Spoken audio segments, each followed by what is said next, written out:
So we recently did a little getaway at the Universal Orlando Resort. It was a whole thing. We decided we were going to do Volcano Bay nights and Halloween Horror Nights, and we figured, you know what, let's book a room. Why not? We hear so many great things about the hotels at Universal Orlando, but we've never had a chance to stay at one. So this was our opportunity and we were going to take it. And we did a little bit of hunting, tried to find something. It was kind of last minute, so our options were a little bit limited, but a combination of pricing and location led us to Sapphire Falls. Now today, I want to share our experience with you. We're going to do a little bit of a room tour and a review.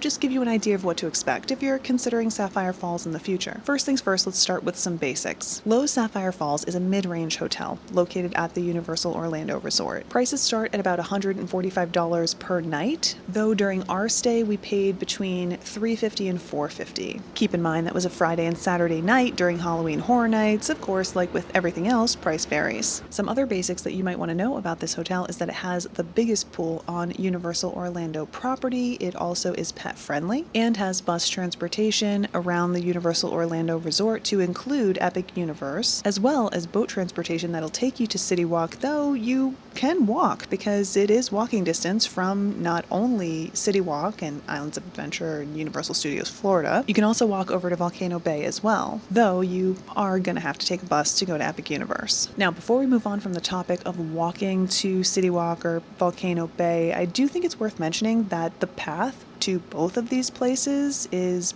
pretty easy to navigate. It's also a paved path, and if you choose to walk to Volcano Bay, which does have you walking along a busy roadway, I think it's worth noting that it is fenced in, which is fantastic if you're going to be walking with kids or you just have some concerns for safety when it comes to that type of thing. We walked everywhere we went, and even at our slower pace, because Russ's ankle was causing us all kinds of problems, it only took us about 13 to 15 minutes to walk either direction, whether we were talking about getting to City Walk or Volcano Bay. Now for us, this was fantastic. We love to be able to come and go at our own pace. It's honestly one of the reasons that some of our favorite Walt Disney World resorts are walking distance from Epcot and Hollywood Studios, because there's just a freedom with that doesn't quite come from having to take a transportation option like a bus or boat, and we got that here at Sapphire Falls, which was fantastic. But back to the hotel itself. Now there's a long list of amenities available at Sapphire Falls. They have cabanas for rent, they have pool bars, they have a variety of restaurants, an arcade, a really good sized fitness center, and a good sized lobby as well, with plenty of places to sit and relax, whether you're waiting for your room or if you've already checked out and you're waiting for your ride to the airport. Sapphire Falls also has parking available on site. It is a parking garage, it is covered, it is secure, but it is not free. I want to say that it was around $34 a night for hotel guests, so that's important to factor into the cost per night if you want to stay here. As for the room itself, we booked ourselves a standard room with 2 queen beds, which in our opinion was pretty good size. The entryway was spacious and there is a closet so you can tuck some things away. The vanity area is semi-private but doesn't have a door for privacy, though there is a barn door that separates the toilet and shower. In this room, there is a standing shower with a small shelf/seat. We found this bathroom to be fairly spacious, as was the rest of the room. Now, it's fair to mention that this isn't the biggest room we've ever stayed in, but it still was set up in such a way that it didn't feel cramped at all. Between the closet and the other storage options, there were plenty of places to tuck things away and keep everything tidy. Then, of course, there was a desk and an additional chair available. Pretty standard stuff. They also had a mini fridge tucked away under the television, which we really appreciated. We found the beds and pillows to be very comfortable and the air conditioning to be cold, which was fantastic. There's also some additional linens available in the room if you need them as well. Another thing that stood out to me were some of the services available to guests staying at this hotel, including laundry. I'm not just talking about do-it-yourself laundry because there was a laundromat down the way, which there was, but actual laundry services where you fill out the form and put your laundry in a bag, that type of thing. Room service was also available at this hotel, and we did check the pricing, comparing it to the hotel's table service options, and it was comparable. They even had a special Halloween Horror Nights room service menu, which I thought was pretty cool. Now, we didn't order room service during our stay, so I can't speak to the quality or the service, but I'd love to hear from you if you've ever done room service at Sapphire Falls. Tell us about it in a comment down below. Frankly, I just think that it's great that it's an option at all. especially available so late into the night as it was. There's nothing like getting back to your hotel, jumping in the shower, and then having food come right to your door. But moving right along, let's talk a little bit about our experience,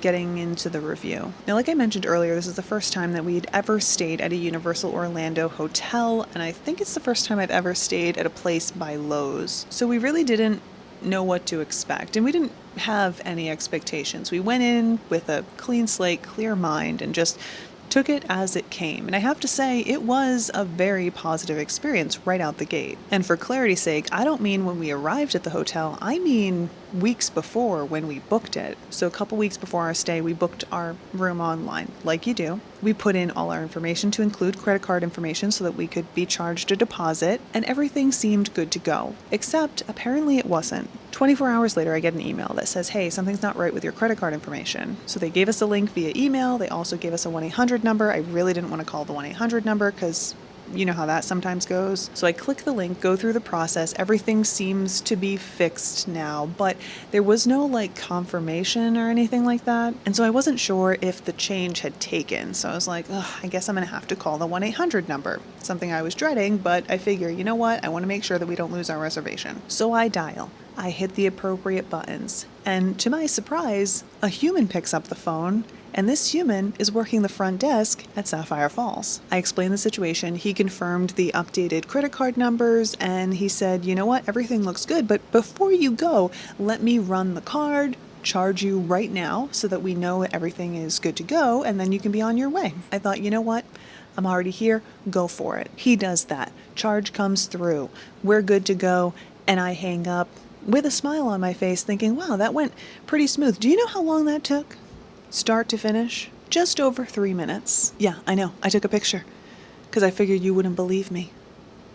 I barely believe me. So right off the bat, already pleasantly surprised. Fast forward to check-in day. So the way that Sapphire Falls does online check-in, which I definitely wanted to take advantage of, was via email. Yeah, you don't have to use an app, you don't have to download anything. They just send you an email, you click the link, and then follow the instructions, which is exactly what I did. So when we got to the hotel, we got to go through a separate line, which kind of expedited the process rather than having to wait with everyone else. And that's when we were greeted by a fantastic team member who explained pretty much everything to us. She also helped us set things up so that we could get text messages directly from the hotel. This would allow them to let us know when our room was ready, because at the time that we checked in, it wasn't quite ready yet, but it would also be our direct line of communication back and forth with the hotel. If we needed something sent to the room, we could do that directly through text. We would also be able to check out via text message as well. I love when hotels do this. It just makes things so much easier, and it avoids the need for an app, which sometimes can be clunky and just not work appropriately. And the hotel communicated with us throughout our stay, letting us know that they didn't service our room on a particular day because we had a do not disturb sign up because we were in there. Also letting us know that they'd be happy to bring anything to our room that we might need as a result. And to us, quite frankly, that's exactly the type of quality and customer service that we're looking for when we're staying at a hotel like this. But the quality, it doesn't just end there. This room was one of the best kept and cleanest hotel rooms we've stayed at in the local area. Sure, there was like a ding here and a dent there, but for the most part, the room looked pristine, even in areas that often are trouble areas, like the shower. It looked brand new.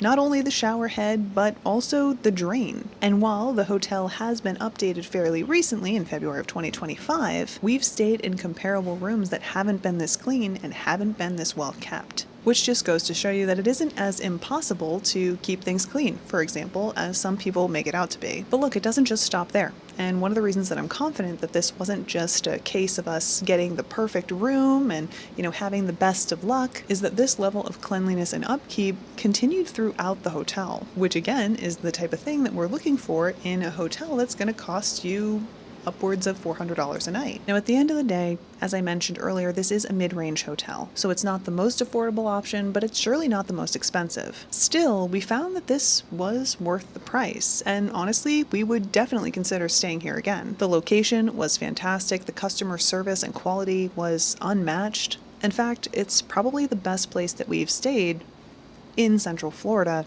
to date. And that's saying a lot, considering that it's not the most expensive and not even the most high quality. But I want to hear what you guys have to say. Have you ever stayed at Sapphire Falls? If you have, what was your experience like? And if you stayed at any other Universal Orlando hotels, we want to hear about that too. After our experience here, we're really looking forward to checking out some of the other hotels and at other price points that are available at the Universal Orlando Resort. So be sure to stay tuned for that, though we don't have anything on the books quite yet. But for now, I'm off. Thanks so much for hanging out with me. And like I said, I'm looking forward to hearing what you guys have to say.